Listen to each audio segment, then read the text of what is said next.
কি সব কাটাকুটি করছো, রান্না করবে? হ্যাঁ। ও বাবা, এখানে আদা রসুন সব কেটে রেখেছো, টমেটো পেঁয়াজ, এত পেঁয়াজ কাটছো, আবার আলু আছে এত, কি করবে মা? মাংস করবো। মাংস? এত আলু দেবে কই? রাতে রুটি ফুটি করবে নাকি? হ্যাঁ হ্যাঁ, রুটি। রুটি করবে? হ্যাঁ।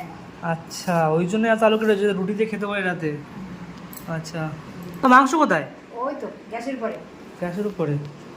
ও বাবা, তো অনেক মাংস। এই সাটা আমার মানে তো পা, পাটা খেতে বন্ধুরা যা লাগে না, যারা খায় অবশ্য অনেকে নাক সিট করে দেখে যে না ভালো না, কিন্তু পাটা যারা খায় তারা জানে। এই চামড়া সবেন নিয়ে এসছো মা? হ্যাঁ। বাহ, এটা কি মা, পেঁপে? হ্যাঁ। পেঁপে দিয়ে কি করবা? মাংস দেবো। মাংসতে পেঁপেও দেবে? দেবো 2 পিস। ও বাবা, এই বাবা জীবন এখানে দাঁড়িয়ে আছে। হ্যাঁ, কি খাবি? আমাদের আবার অতিথি চলে এসেছে, দেখো অতিথি, খাওয়ার জন্য অতিথি চলে এসছে। আমার ঠিক আছে, রান্না করো। হ্যাঁ, হ্যাঁ। মাংস বসানো কত দূর? এই তো হয়ে গেছে। এই হয়েও গেছে? আরে বাহ, বেশ ভালো লাগে, লাল লাল। তোমার আর কিছু করছো না আজকে? আর ডাল করবো, পটল ভাজবো। ডাল এই প্রেশার কুকারে ডাল না? হ্যাঁ। ডাল সিদ্ধ করে যায়। কি দিয়ে করেছো? আমরা কি করবো?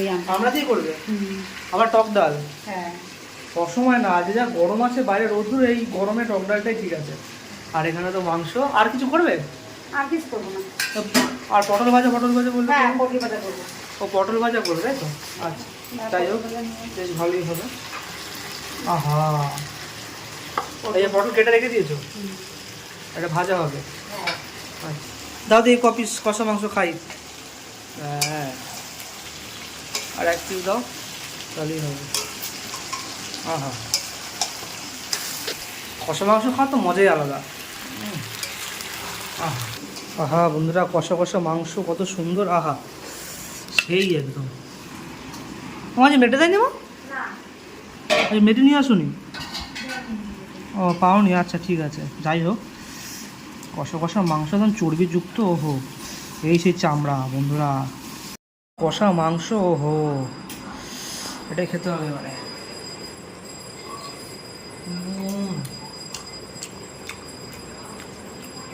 সেই স্বাদ, খুব ভালো সেদ্ধ হয়েছে মা। হুম,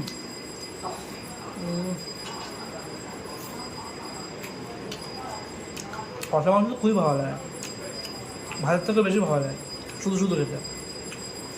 তো এখনকার মতো এটুকুই, আবার খাওয়া দাওয়ার সময় দেখা হচ্ছে।